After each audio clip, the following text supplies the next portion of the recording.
Now at 6:30, terror in Tallahassee. It was just chaos. Everyone was like, there's like a shooter and stuff. 2 people are dead and many more are injured after a gunman opens fire at Florida State University. What we are learning tonight about the shooter and the latest on the investigation. Plus, I don't think he's doing the job. He's too late. Always too late. President Donald Trump calls for the chairman of the Federal Reserve to be terminated, just one day after he gave a grim economic outlook. What the chair had to say and why Trump is not happy. And in sports, Ohio softball prepares for a massive rivalry series at the top of the MAC. Newswatch starts right now.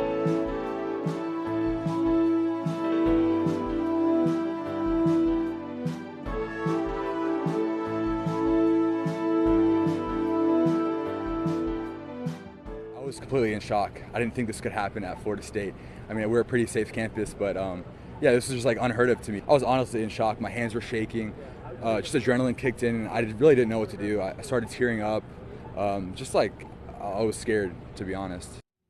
That is just one of the many reactions from Florida State University students after a gunman opened fire on campus. Thanks for joining us. I'm Donovan Varney.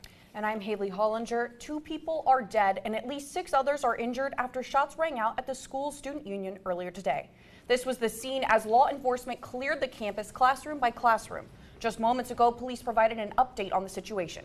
They say the 20-year-old gunman is the son of a sheriff's deputy whose former service weapon was used in the shooting. The shooter is believed to be a student. Law enforcement say the 2 people who died in the shooting were not students. As we learn more about the situation, we're also hearing more from the students who had to shelter in place while law enforcement cleared campus. Like nervous, I'm scared for my friends, I'm making sure I'm checking up on them, and I just hope everyone's okay and this gets handled soon. Public officials have been reacting to the news as it comes out. Florida Governor Ron DeSantis wrote on Twitter he's sending his thoughts and prayers to the students and their families, saying, quote, "We're all Seminoles today."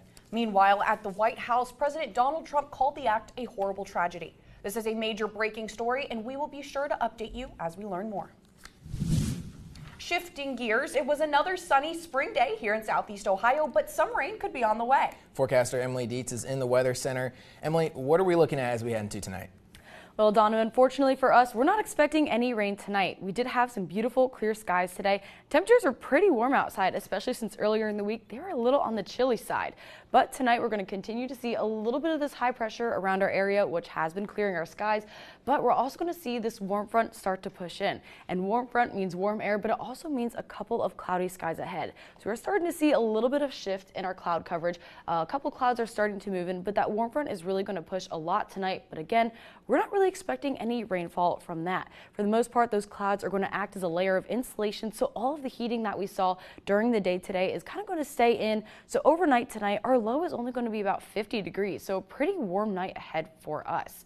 Now, as we go into tomorrow, things are heating up. It is going to be a high of 82 degrees, which is one of the warmest days we've seen so far this year.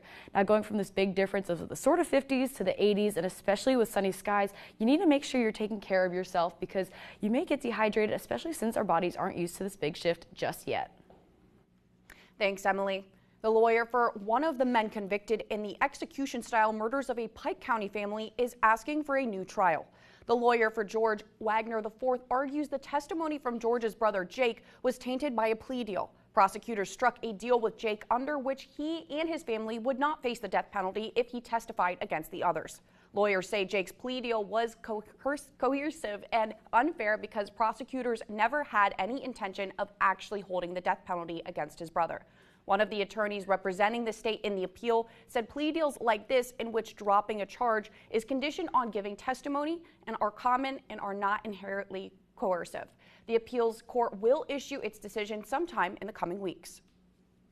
This is only one angle of the defense's argument. For a full breakdown, head to our website, woub.org, or the WOUB website.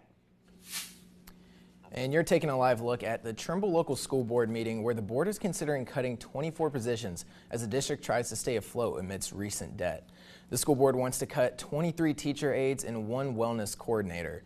Trimble's nearly $3 million in debt, and that comes from not paying its own bills. The district is also accepting a loan from the state to provide immediate relief, but the district will have to pay that back before it exits fiscal emergency. An international student at Ohio State University sues President Donald Trump and other officials for pulling his visa after participating in pro-Palestinian protests. Awar Sultan was identified in media reports as one of the nearly 40 people arrested last year during a protest against Israel's war in Gaza. Sultan, a student from India, argues the Trump administration's actions are part of a larger pattern of government repression of constitutionally protected speech and protest. So far, 12 international students at Ohio State have had their visas revoked. One of Sultan's lawyers says the student is at risk of being detained and deported. Lawyers are seeking an injunction, keeping the Trump administration from further immigration actions. Hundreds of students at universities across the country protest in support of Harvard University as it stands up to the White House. The Department of Homeland Security is threatening to strip Harvard of its eligibility to host international students. This comes amid a funding freeze and potential loss in Harvard's tax-exempt status. Lee Waldman brings us the latest.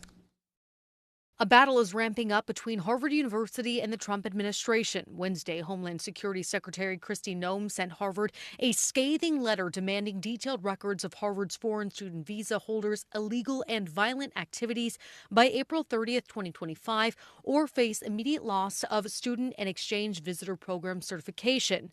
A spokesperson for the university said late Wednesday Harvard is aware of the letter and that it will not surrender its independence or relinquish its constitutional rights. The DHS letter also refers to anti-Semitism, but doesn't outline specific incidents. Andrew Crespo, a Harvard professor and general counsel, says this isn't about anti-Semitism. This is a president who, when he was campaigning for office, said that he didn't like what was taught at America's universities and that he was going to bankrupt them unless they started teaching something different. This comes as the IRS is making plans to rescind the tax-exempt status of Harvard, according to two sources. Secretary of Education Linda McMahon suggests Harvard wouldn't be the only university looked at by the IRS. I've only heard the reference right now to Harvard, but I think if IRS looks at it, they might look at it across other universities, but that's a guess on my part. The administration has already blocked more than $2 billion in funding from the nation's oldest university after Harvard rejected the Trump administration's demand for policy changes at the school. Thursday, dozens of universities and colleges across the U.S. are planning a national day of action to push back against what organizers say is, quote, escalating repression at home. Reporting for Newswatch, I'm Lee Waldman in New York. The Trump administration is just one of the many issues we will cover in our upcoming Newswatch special report. On everything from school funding, diversity, equity, and inclusion, and even to the dismantling of the Department of Education, the next 4 years could have a major impact on Southeast Ohio. Take a look. The loss of any federal funding for any area of the state is going to be devastating. President Donald Trump begins to dismantle the Department of Education, marking the end to a key resource for educators. Leaving teachers, parents, and students to wonder, what is next? In times like this, we do have to come together, think about what's best for students. This story and more on a Newswatch special report, Southeast Ohio under a second Trump presidency. As you just saw, the Newswatch special report will air Monday at 6:30 right here on WOUB. You will also be able to stream and re-watch the special report on our YouTube channel. A longer, in-depth podcast version from the outlet will also come out on Monday, wherever you get your podcasts. And turning to the economy, President Trump is calling for the Federal Reserve Chair's termination for not cutting interest rates fast enough. Trump's comments came a day after the Fed leader delivered a stark warning about the effect of Trump's sweeping tariffs on the economy. On social media, Trump lashed out at Powell, saying the U.S. central bank is lagging behind its European counterpart. Europe's central bank announced it's cutting interest rates for the 7th time in the past year.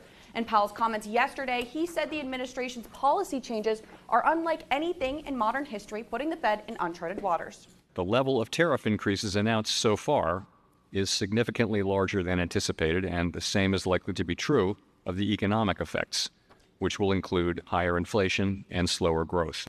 Trump appointed Powell in 2018, Biden reappointed him in 2021, and his current term ends next year. A president does not have the authority to fire the Federal Reserve's chairman because the central bank is an independent government institution. A vast majority of Americans say owning a home remains an integral part of the American dream. But Ivan Rodriguez has more on a new report. As the benefits to owning a home increase, so do affordability challenges. Despite the ups and downs of the economy and interest rates, homeownership is still the dream for many Americans. 82% of Americans say that homeownership is part of the American dream, and it outranks things like being able to retire, having a successful career, or even owning an automobile. But that dream is confronted by reality for buyers who are struggling to come up with down payments. According to Bankrate's 2025 Home Affordability Survey, more than 80% of American adults who don't own a home but desire to say affordability reasons hold them back. Home prices have been at record highs in many markets, and we really haven't seen much in the way of pullback, even with a building inventory as homes take longer to sell. Despite the less than optimistic numbers, 64% of Americans would be willing to make a sacrifice to be able to afford to buy a home. Some of those things, like moving out of state, moving further from family and friends, further from work, or buying a fixer-upper, they come with costs of their own. And so I think that's part of the equation that could also further hamper that search for affordable housing. The good news is that mortgage rates, one of the main obstacles to home ownership, have eased a bit in recent months. The average 30-year fixed-rate mortgage remains under 7%, according to Freddie Mac, which also says as more and more people apply to purchase a home, the spring home buying season is looking to be more favorable than last year. In Atlanta, I'm Ivan Rodriguez. As of today, it's still what we would call an incurable disease. Coming up, a growing number of Americans are being diagnosed with these diseases. What you need to know about inflammatory bowel disease and the warning signs. And with temperatures rising and summer approaching, a certain insect is making its return above ground, and it's coming in numbers. Tomorrow's going to be our first warm day of spring, but will that continue throughout the weekend? Be sure to stay tuned to Newswatch to find out.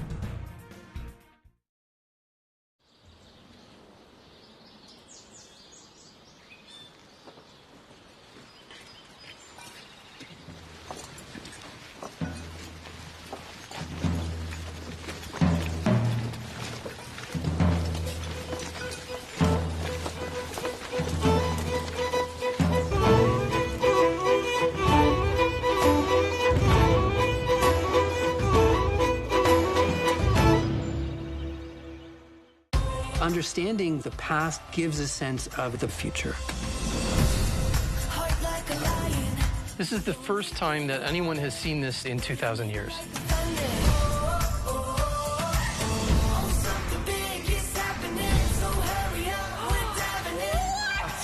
This is amazing. Well, I'm excited now. Pompeii is a battle against time.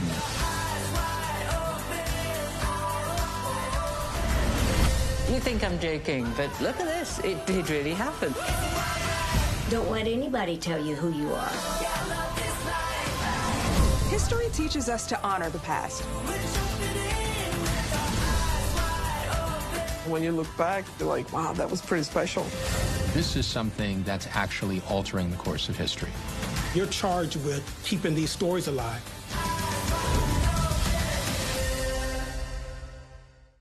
Next time on the Vietnam War. We were acting as bait. You know, go walk in the woods and draw fire. U.S. troops feel the strain of a different kind of war.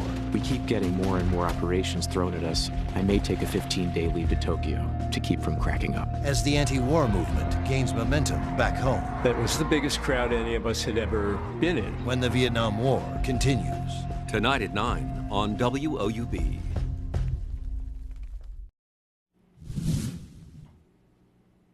Good evening. We've had a beautiful warm spring day today down here in southeast Ohio. Temperatures are about 69 degrees and skies are pretty clear, although we will be seeing some cloud coverage start to come in later this evening. But in the meantime, we do have a high pressure system sort of sitting over our region, and that's what was clearing our skies up really quite nicely. Now, we do have this warm front that's extending over our area, and we do see a little rainfall near Illinois and Indiana, but that rain's sort of going to go away, just leaving us with clouds as we go into tonight. And with that warm front moving through the area, it means we also have a push of warm temperatures coming in. So it's going to be pretty hot tomorrow as well. We're going to get rid of these 50 degrees except for our evening conditions and be up into the 80s. So we're going to be seeing these warm conditions for quite a while since we have this really big air mass sitting in the central Great Plains that's just going to keep moving towards the towards the eastern part of the U.S. Now tonight we are having mostly cloudy skies, and those are actually going to help keep things a little warmer. So we've had all this daytime heating, and now we're going to have clouds that sort of act as this layer of insulation. So our overnight conditions actually aren't going to drop that low. We're expecting to see a low of about 50 degrees. Now tomorrow, on the other hand, things are going to be really warm outside. One of the hottest temperatures we've seen so far this year, with a high of about 82 degrees, mostly sunny skies. So make sure you're drinking plenty of water as our bodies adjust to these warmer conditions outside. As we go into the evening time, we're going to see a low of about 64 degrees. So again, warm day, warm evening, and that's mainly due to that warm front that's pushing through the area. And as tomorrow, we can see that warm front's going to push through, bringing in those 80-degree conditions. Skies are going to be pretty clear, but we do have that cold front sitting in behind it, and that's what's going to cause those kind of partly cloudy conditions every once in a while to kind of pop up. And as we go into Saturday, that's when we're mainly looking at any rainfall or any sort of other cloudy skies that are going to be moving through the area. So as this cold front pushes up against this warm air mass that's sitting over our area, it's going to cause this air to rise and allow that precipitation to really take its shape. But as we move into this weekend, we're looking at really nice conditions except for Sunday. We do see that 30% chance of thunderstorms. And Saturday, again, that's our biggest chance of rainfall, but at least the temperatures will be nice. So while the sky might be a little ugly, it's going to be a nice day to get outside and maybe take a walk before that rainfall really starts to happen. Now Monday, we're going to see the remnants of that system really scoot into the area. So that's why we have that 50% chance of rainfall. But by Tuesday, things are going to start to clear up. So we're setting up for a really nice weekend, and I'm looking forward to it. And one of my favorite things to do when it's warm outside like that is to eat an ice cream cone. That's by far one of my favorite things to do. I haven't had an ice cream cone. I don't think I've had one this year. The weather hasn't been nice enough, so that sounds great. Yeah. I'm really excited for the summer weather. It just feels better. There's so many more activities, and I like listening to the nighttime bugs too. I love that. Sure. Yeah, and as you know, as we get closer to the summer, cicadas are preparing to get their time in the sun. The second largest periodical cicada brood is expected to emerge this spring in several states, including Southeast Ohio and parts of West Virginia. The last time brood 14 emerged was in 2008. Cicadas are known for the loud buzzing sound the males make when looking for a mate. The billions of bugs will come out of the ground when soil temperatures reach 64 degrees, which could happen in April or May. Now to the growing measles outbreak in Ohio. 22 cases of the virus have been reported so far in the Buckeye State. This comes as the U.S. sees one of the worst measles outbreaks in decades. Ashtabula County near Cleveland was the first county to report a case of measles and has 11 cases. Knox County is also experiencing an outbreak of the virus, reporting 7 cases. Holmes, Montgomery, Allen, and Butler counties each have 1 case. 712 measles cases have been reported nationwide, a majority of which are in West Texas. The Ohio Department of Health is urging all parents to ensure children are vaccinated against measles as cases increase.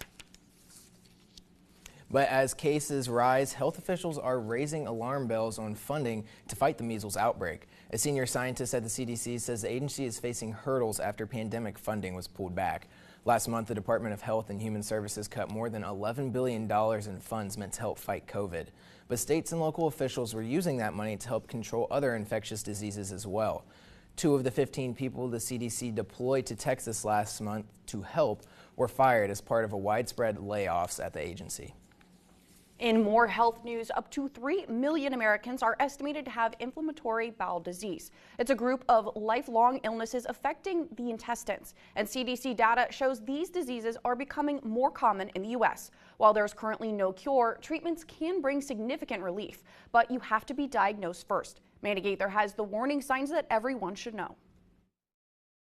It's a disease that sparks the body's immune system to attack healthy cells in the intestines. While the cause of inflammatory bowel disease isn't fully known, it's believed to be the result of both genetic and environmental factors. And as of today, it's still what we would call an incurable disease. Gastroenterologist Dr. Bill Fabian with Mayo Clinic says warning signs include diarrhea, bloody stools, abdominal cramping, pain while eating, unintentional weight loss, low-grade fevers, fatigue, and joint pain. Loose stools more than 3 times a day. And if you have diarrhea for longer than probably 2 weeks, you probably should go talk to your doctor. While inflammatory bowel disease is a group of lifelong diseases, the main types are Crohn's disease and ulcerative colitis, which affects only the colon and rectum. Crohn's disease and ulcerative colitis are slightly different in that Crohn's disease can affect anywhere from the mouth all the way down to the anus. Diet doesn't cause the condition itself, but some foods like those that are high in fat or ultra-processed can trigger symptoms. Fabian says there are also a number of therapies, including emerging ones, that can bring symptom relief. We've never had as many options for a newly diagnosed patient with inflammatory bowel disease now as we ever have. For Health Minute, I'm Mandy Gaither. Softball is a day away from facing Miami in the Battle of the Bricks. This year's series has major implications on the MAC standings, so stay tuned for more.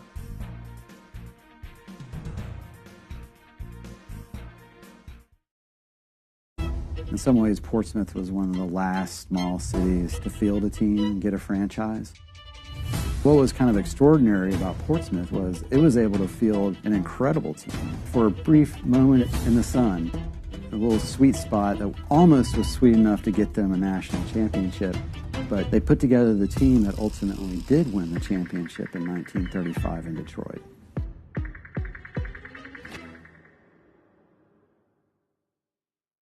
For more than 70 years, WOUB Public Media has been the place where people in our region turn to learn how stories of the past ignite the imagination of the future. It's where information, entertainment, and education work together to inform, enlighten, and inspire generations. It's the place where the community gathers to hear and see our world in new and innovative ways. WOUB, the public media you trust that's worthy of your support. WOUB is recognizing members of our Cornerstone Society. The Cornerstone Society is a group that wants to ensure the future of public media in our region. It includes people across our area who value news, entertainment, and cultural programming, as well as the educational services WOUB provides. Also included are graduates of Ohio University who took part in the WOUB Student Professional Development Program. Thanks to the Cornerstone Society for their generous support. To learn how you can be involved, email woub@woub.org. The loss of any federal funding for any area of the state is going to be devastating. President Donald Trump begins to dismantle the Department of Education, marking the end to a key resource for educators. Leaving teachers, parents, and students to wonder, what is next? In times like this, we do have to come together, think about what's best for students. This story and more on a Newswatch special report, Southeast Ohio under a second Trump presidency.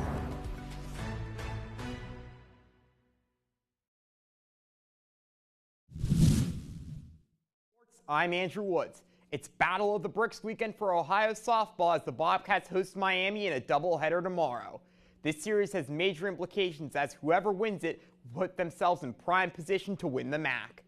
Coming off a midweek series sweep against Bowling Green, the Bobcats will look to continue their momentum against their biggest rival in their final home weekend series of the season. Meanwhile, Miami will try to right the ship after losing 3 of their 4 last MAC games. This time, Ohio will be out for redemption as they went 0-4 against Miami last year. In order to win, both teams will have to score quickly because runs will likely be at a premium in this series. Taking a look at the stats, this series will put 2 of the best defenses in the MAC against each other. Ohio leads the MAC in ERA with a 2.38, while Miami is second. However, the Red Hawks lead the MAC in fielding percentage with an impressive .981. In the MAC standings, Miami leads the way at 15-4, with Ohio not far behind, and the Bobcats can close the gap for first with a sweep of the Red Hawks. But neither Miami nor Ohio can afford a disastrous series as Ball State and Central Michigan are hot on their heels and ready to pounce. Right now, the Ohio baseball team is on the road playing Kent State in a game critical for their MAC playoff hopes. Today's game is the beginning of a 3-game series against Kent State, who is currently 3rd in the MAC. This will be the Bobcats' first MAC series since their trip to Northern Illinois April 4th through 6th. The regular season ends 1 month from today, and Ohio will have to get hot to have a chance at a tournament spot. Looking at the MAC standings, Kent State is well within the fight for the MAC title as the Golden Flashes are only 2 games behind leader Ball State and can take the conference lead this weekend with some help. Meanwhile, Ohio is 3 games out of the MAC tournament and have lost 4 of their 5 conference games. Star Ohio linebacker Shea Taylor entered the transfer portal last week, and he has been getting plenty of attention. The 3rd-team All-MAC linebacker has scheduled official visits to West Virginia, Charlotte, and Wake Forest. He also has offers from San Diego State, Middle Tennessee State, James Madison, Arkansas State, and FAU. Taylor is a critical piece of the best scoring defense in the MAC, and he will be missed next year as the Bobcats try to defend their title. Moving to Columbus, although the Blue Jackets have one last game tonight, they already know their playoff fate as they were eliminated last night. Then, the Montreal Canadiens beat the Carolina Hurricanes at home to clinch the final playoff spot. So tonight, the Blue Jackets will look to ease the pain of their elimination a bit as they host the New York Islanders in their final game of the season. For the latest on local sports, you can visit WOUB.org. That's all for sports. Haley, back to you. Aliens real. While the verdict is still out, a new discovery shows the strongest signs of life yet on another planet. In the fourth year of Changing Planet, we are focusing on two of the largest river restoration projects ever attempted. What? One urban. The River Seine is undergoing a colossal detox. One wild and remote. These dams will be completely gone within a matter of months. Everyone knows there's hope. It's big. These are stories of ambition and action for our changing planet. Wednesday at 10 on WOUB. There are secrets buried in time. Until now. Walk in the footsteps of long-lost giants as their hidden world comes to life.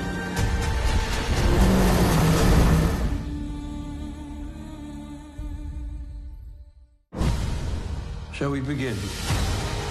It's what we've been waiting for. Quite wonderful news. I couldn't agree with you more. She may not think she needs care, but she does. And it's our job to persuade her. The king would not elevate you if he meant to destroy you. Never say what the king will not do. This trial is not about a necklace. It's a referendum on our reign. Sunday on WOUB. On Masterpiece, Jane Austen was my sister. you saddled with me forever. Perhaps there is a biography to be written. Everything one needs to know is found within the pages of her novels. Did she ever know love? There's sure to be letters that will cast up all manner of treasure.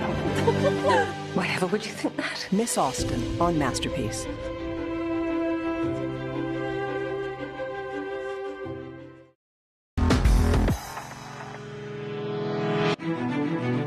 ESPN's College Game Day soon won't be the same, with Lee Corso announcing his retirement today. The iconic 89-year-old broadcaster has been a part of Game Day since 1993, coining the phrase, "Not so fast, my friend." In 1996, Corso started wearing oversized mascot heads during live broadcasts as part of his game predictions. The act soon became a well-known tradition and a staple in ESPN's Saturday morning football show. Corso has made 430 mascot headgear selections all time and has a 286-144 record. He's put on the Brutus Buckeyes head the most, a whopping 45 times. And Corso said in a statement his last show will be College Game Day's Week 1 broadcast. The location for the final show has yet to be announced. Researchers found what they believe are the strongest signs yet of a possible life on another planet. The planet, known as K218b, is 120 light years away from our solar system. Using the James Webb Space Telescope, scientists at Cambridge University detected signs of two gases that are emitted by living organisms here on Earth. The study's author cautions they are not saying they have detected life, but they believe it could be signs of a biological process. More research is needed to determine if the planet is habitable. You know, if it doesn't snow on that planet, I'd be willing to move. But Emily, how is the weather here on Earth? Well, we are not expecting any snow tonight. Things are going to be pretty warm. We're going to see a low of about 64 degrees on Friday, while tonight's going to be low 50, so things are pretty warm. And this weekend itself, tomorrow, high of 82 degrees. Same with Saturday. We do have a little bit of a rainfall looking ahead, but for the most part, our week ahead is looking really nice. A nice spring, warm temperatures. Hey, well, I'm excited for the week ahead, all those nice weather. So that is it for our broadcast this evening. Thanks for watching. Stay tuned for the PBS NewsHour. Coming up next, have a great night.